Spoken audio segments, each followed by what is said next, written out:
Oke. Saya mau tanya ya. Itu saya sering di media sosial kan menyikapi saya menanyakan kolbu adalah tempat yang paling setan pun tidak akan masuk dengan dia. Ya. Nah, pertanda zikir la ilaha illallah tersebut, kalau misalkan seseorang cinta sama Allah pasti akan bilang seperti itu menjadi. Oke. Nah, bagaimana pertandanya seseorang tersebut sudah merasakan zikir la ilaha illallah terhadap dirinya itu? Baik. Wah, ini langsung nohok nih ya. Langsung nyodok Pak ya. Betul, ini mukadimah yang bagus. Kolbu, ini kajian kitab Awarif namanya. Nah, mungkin Bapak ikut nonton. Kolbu itu tidak pernah bisa dimasuki oleh syaitan. Ini hebatnya kolbu. Tapi kolbu bisa dimasuki oleh dunia dan wanita dan tahta. Plus harta, udah gitu. Oh, itu bisa masuk Pak. Setan nggak bisa masuk, maka setan itu mesti meracuni si wanita di kolbu kita, meracuni harta ya di kolbu kita, dan dia meracuni tahta itu. Ini kemudian tiga ini yang sudah diracuni sama dia, yang akan merusak kolbu. Dia nggak pernah bisa masuk, karena kolbu itu adalah singgasana Allah, dan Allah tidak izinkan syaitan untuk masuk ke dalamnya. Dulu sebelum Nabi Adam dicipta, Iblis itu minta izin kepada Allah, ya Rabb, izin dong mau menguasai kolbu manusia. Marahlah Allah dalam hadis qudsi. Allah mengatakan, al-kibriya uridai, yang boleh sombong itu cuma aku, kamu tidak boleh sombong. Mau coba-coba nguasain kolbu hambaku, itu tempat aku memandang, tempat aku bersemayam, kira-kira begitu. Bersemayam jangan diartikan Allah menempati ya. Allah itu kalau mandang ke kolbu. Apa ciri-cirinya? Kalimah sudah masuk ke dalam kolbu. Nah, kira-kira gini Pak, Bapak punya anak, Bapak pengen anaknya pinter. Sederhananya gini, kalau saya sebagai guru, saya senang sekali anak saya kalau hafal Quran atau baca-baca kitab. Kita intiplah dia lagi baca Quran, ternyata dia hafal Quran tanpa melihat, dan hafalannya banyak. Saya girang, padahal saya ngintip.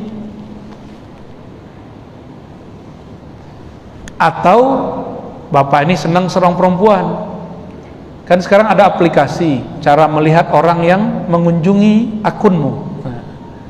Pas kita cek, wih ada dia, kita senang dia mengakses nama kita, gitu ya. Saya nggak tahu caranya Pak, tapi teman saya bilang itu ada caranya. Bener Cung? Aman Cung, Muhammad Ramdhani. Ntar lagi Ramadan. Ketika saya senang nama saya di search sama orang, akun saya dikunjungi orang, Allah itu punya akun di kolbu. Kalau akunnya ini dikunjungi, kita sebut nama Allah di kolbu, Allah senang. Jika Allah senang, kolbunya bergetar Pak. Kalau kolbunya udah bergetar, dia ikut bahagia, senang. Badan kita ini kenapa sakit-sakitan? Karena kurang gerak. Kolbu kalau kurang bergerak dengan kalimah Allah, dia juga sakit-sakitan. Maka gerakkan kolbu dengan nama Allah. Itulah makna ayat surat Al-Anfal ayat 2. Iza zukirallah wajilat qulubu. Jika disebut nama Allah, kolbu bergerak, bergetar. Ustadz nggak tahu zikir kolbu, keras hatinya. Kiai nggak ngerti zikir kolbu, jadi ustadz yang sangat kasar. Jadi saya kalau mendetek orang ceramah itu gampang aja. Apa yang dia ceramahkan, bagaimana cara dia menyampaikan. Kalam yang sama disampaikan orang berbeda, lain loh keluarnya. Benar nggak? Karena memang gelas yang isinya air bening keluarnya bening, isinya kopi keluarnya hitam. Nggak bisa dibuat-buat, mau dipoles pakai serban pakai tasbih 1000 kali panjangnya, tapi di kolbunya nggak ada nama Allah Rahman Rahim, nggak akan pernah keluar kata kasih sayang. Nyari lawan mulu ya. Kira-kira gitu Pak ya, nyambung, dapat analognya. Senang namanya dicari-cari sama seorang perempuan yang kita suka. Begitu juga Allah. Allah senang kalau namanya di search di sini. Ini kabar gembiranya. Smartphone yang kita punya itu sebenarnya adalah replika dari kolbu. Sayangnya kita bisa main smartphone tapi nggak bisa memainkan kolbu. Kalau Bapak bisa main handphone, Bapak bisa nelfon orang kan? Kalau bisa main kolbu, kita bisa nelfon hati orang, Pak. Telepati kalau orang dulu namanya. Dulu cuma terjadi ibu kalau dia sayang sama anaknya, dia tahu anaknya sakit, anaknya tabrakan, lu ngerti ibu. Karena ibu ini punya koneksi kepada kolbu anak. Kenapa ibu punya koneksi? Karena ada rasa sayang. Yang punya koneksi mesti ada sayang dan cinta. Maka sering-sering kirim Fatihah kepada guru, kepada kekasih. Bapak ini kan sebagian jauh dari istri dan anak, bacain Fatihah untuk istri dan anak. Karena tugas ya, untuk mengabdi ke negara. Kalau mengabdi ini bukan bagian dari ibadah, udah berapa tahun nih buang-buang umur. Ya enggak? Maka Bapak ini harus menjadikan ngabdi ke negara bagian dari ibadah. Itu udah sama kayak saya sholat 1000 sehari, Pak. Bapak masuk kerja sehari, saya sholat mulu gak berhenti, itu sama. Tapi niatnya harus karena ingin menjaga negeri ini. Ya dipotong-potong dikit tunjangannya karena pandemi, ya ridho-ridho aja lah ya. Tapi saya dengar nih belum ada potongan ya. Oh, di banyak kantor sudah banyak, Pak, dipotong. Paling pangkas-pangkas program paling ya. Kita ridho aja kepada Allah. Karena ini ibadah. Ibadah ini kan suka-suka Allah. Kalau giliran senang ya senang, kita syukur. Kalau enggak ya kita sabar. Yang paling enak itu bukan syukur dan sabar. Sabar kita enggak kuat lama-lama. Yang paling enak itu ikhlas dan ridho. Tulus saja kepada Allah. Sabar kepada yang dia kasih. Munculkan rasa tulus. Hilang bebannya, Pak. Bapak kerja nih diperintah sama atasan, sabar, beban.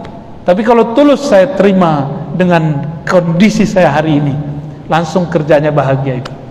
Ya, tugas-tugasnya akan dikerjakan dengan penuh senang hati. Sholat kenal Allah, beda dengan sholat nggak kenal Allah.